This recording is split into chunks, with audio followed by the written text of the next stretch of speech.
mashyamba ni hamwe mu hantu hateye ubwoba kuri iyi si bitewe n'ibikorwa biberamo, abantu babamo ndetse n'ibikorwa by'umwijima bikorerwamo. Ibyo byose bikagira ahantu hateye ubwoba. Mu by'ukuri kujya mu ishyamba ririmo ibiti bigenda nawe urumva ibyakubaho. Kujya mu ishyamba ririmo ibiti biryana, kujya mu ishyamba ririmo abantu barya abandi bantu, urumva mu by'ukuri ni ibintu bigoye cyane yuko wagaruka. Urumva ugize umwaka ukisanga muri iri shyamba, mu by'ukuri inama nakugira ntabwo wakwiga ushakisha uburyo ribisohokemo, kuko byo ntabwo biba bigishobotse. Ahubwo nakugira inama y'uko utangira ugasenga Imana ikakwakira mu bayo, kuko gusohoka byo ntabwo biba bigishoboka. Kuko iri shyamba ni ishyamba riteye ubwoba cyane bitewe n'ibintu bibamo, ibiti bigenda, abantu barya abandi bantu. Ikindi kandi iyo imvura iguye bisaba iminota 10 kugira ngo ibitonyanga byose biba bigezemo hasi. Iryo shyamba rero nta rindi, ni ishyamba bita Amazon.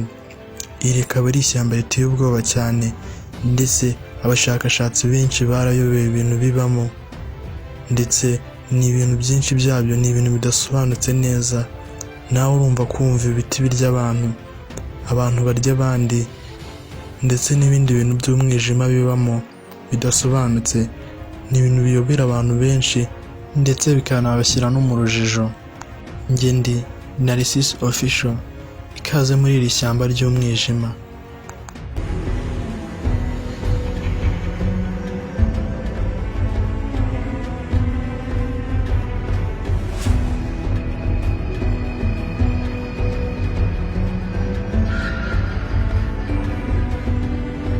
Amazon ni ishyamba ritangaje cyane ndetse riteye ubwoba. Gusa ibyo wavuga byose ntiwareka kuvuga ko ari byo bihaha by'isi, bitewe n'uko umwuka wose duhumeka hafi 13% niryo riwuduha. Urumva ko mu by'ukuri ridufitiye akamaro. Gusa nanone ibiberamo imbere byo nibyo biteye ubwoba cyane.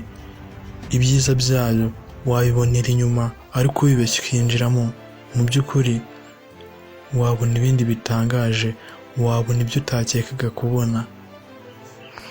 Amazon ni ishyamba riteye ubwoba bitewe n'uko iyo uririmo wumva amajwi utazi ahantu ari guturuka, amajwi y'impinja ziri kurira, ndetse n'andi majwi mu by'ukuri ateye ubwoba cyane, ku buryo bitewe n'ibintu uri kumva mu by'ukuri niyo hatagira n'ikintu kigukoraho ubwoba bwo bwakwiyicira. Ubu Amazon ni rimwe mu mashyamba atinyitse hano ku isi bitewe n'ibintu bibamo bitangaje cyane, ndetse byayobeye abashakashatsi benshi, abahanga benshi, ndetse n'abandi bantu bakoresha ubwenge bwinshi, ariko nta muntu wigeze uvumbura ibintu biba muri Amazon. Ndetse abenshi ntibatinya no kuryita ishyamba ry'umwijima, ishyamba ribamo ibintu bidasobanutse, ndetse ni ishyamba ry'urupfu. Ibaze nawe ishyamba ririmo ibiti birya abantu. Ese wakwibaza ngo ibyo biti birya abantu bigenze bite? Ese ni ubuhe buryo bikoresha? Nibyo tugiye kuganiraho none aha ngaha.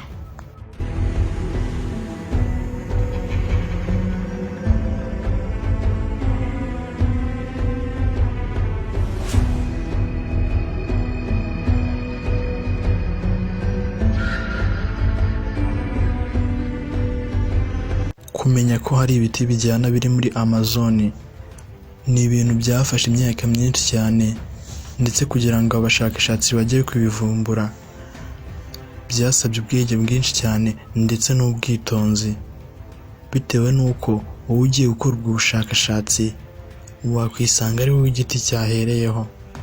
Abashakashatsi bose bagiye muri Amazon bavuga yuko mu by'ukuri kujyayo ukagaruka ari ibintu biba bigoye cyane, ku buryo hari n'abashakashatsi babaga bagiye gukora ubushakashatsi haba ku biti bibamo, inyamaswa, ariko bikarangira ubushakashatsi bwabo butagezweho, bitewe n'uko kujyamo ukagaruka ni ibintu biba bisa nk'ibidashoboka.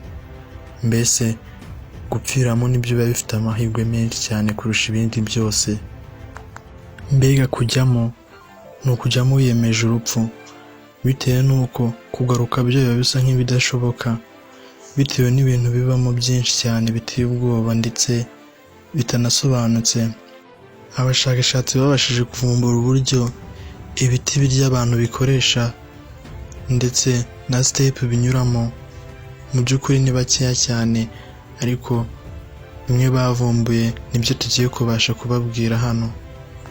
Ubundi ibiti birya abantu ni ngombwa ko n'ibindi binyabuzima byose bihumeka biba bibirya, aho twahera nk'udusazi dutoya ndetse n'ibindi binyabuzima byose biba mu ishyamba. Ubundi uburyo icyo giti gikoresha kugira ngo kirye abantu ntabwo ari bwo buryo gikoresha kugira ngo kirye udusimba dutoya nk'utunyoni, udusimba ndetse n'utundi tuntu dutoya duciriritse. Mu by'ukuri kuri icyo giti kiba gifiteho utuntu dufatira ku buryo iyo hagize ikinyabuzima gifatwaho mu by'ukuri kuvaho ntabwo biba bigishoboka, kuko biba bimeze nka supaguru cyangwa se ibindi bintu byose uzibifatira. Usibye ibyo ngibyo, iyo ako gasimba kakimara kugeraho, icyo giti gihita gitangira kukanyunyuza ndetse kigatangira gukuramo intungamubiri, byarangira icyo giti kikaba cyanakamara. Bitewe n'uko uko kigenda kikanyunyuza niko kagenda kagabanyuka. Mu by'ukuri ubwo birumvikana yuko n'umuntu ufashwe muri ibyo bintu by'icyo giti ntabwo yasigara, kuko iyo hagize ikinyabuzima icyo ari cyo cyose gifashe kuri icyo giti gihita gifatwa muri ibyo bintu, ubwo ukaba wagumaho ukamaraho nk'iminsi 2, ariko mu by'ukuri uwa gatatu uba wapfuye, bitewe n'uko icyo giti kiba cyagukuyemo intungamubiri zose gikeneye, nuko nawe ugasigara uri igishenjegere. Nyine birumvikana niba igiti cyagukuyemo vitamini zose, amaraso, birumvikana ntabwo wasigara uri muzima. Ibyo bisa nk'aho ari byo bintu byoroheje mu ishyamba rya Amazone, bitewe n'uko iyo imvura iguye kugira ngo ibitonyanga byibuze bigeremo hasi bisaba iminota 10 yose.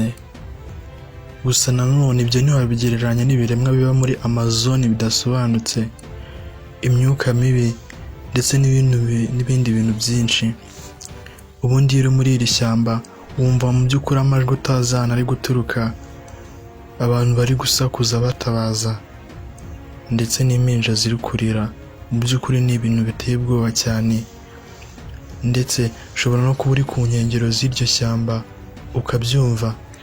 Ni ibintu bitangaje cyane ndetse biteye ubwoba, ku buryo uri umuntu uri kumva ayo majwi wese uko yaba ameze kose ubwoba buramwica.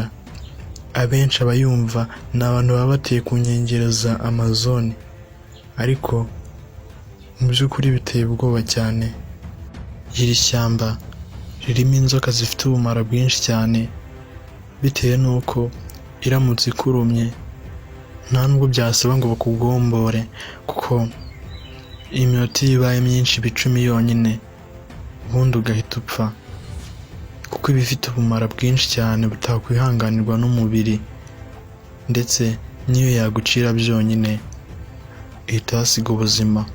Mu by'ukuri kujya muri iri shyamba ni ibintu biba bigoye cyane yuko wagaruka, ndetse biba bisa nk'ibidashoboka, kuko ibirimo byakwica biruta ibyagukiza.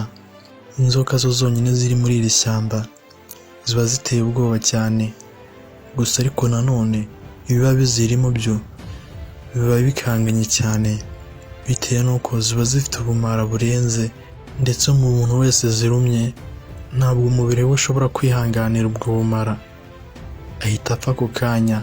Ntabwo byasaba ngo bakugombore, kereka bagomboye umuntu wapfuye. Ikindi kandi haba hari ibimera bifite ubumara bwinshi cyane, ku buryo uramutse ugikandagiye ubumara buhita bukujya mu mubiri, ndetse no kujyamo ugakora agakosa gato nko gukora ku kimera utazi, ni ibintu bishobora guhita bikwica ako kanya. Ubwo kujyamo ni ukwitwararika, gusa nanone kwitwararika bisa nk'ibidashoboka, kuko ntiwakwitwararika wapfuye, bitewe n'uko ibintu birimo byakwica biruta ibyagukiza. Ese amajwi abantu bumva bari ku nkengero za Amazone y'impinja zirira, abantu batabaza ndetse n'ibindi biremwa utamenya. Ese mu by'ukuri ayo majwi aba ari guturuka hehe? Ese iyo myuka mibi iba muri Amazoni yaba yaraturutse hehe? Ese uramutse ugeze muri Amazoni ni ikihe kintu wakora kugira ngo ubashe kwitabara? Ibyo byose nibyo tuzagenda tuganiraho mu biganiro byacu biri imbere. Njye mwari muri kumwe ni Narcisse Official. Ukaba wadukurikirana ku rubuga rwa Facebook ndetse na YouTube, hose twitwa Narcisse Official.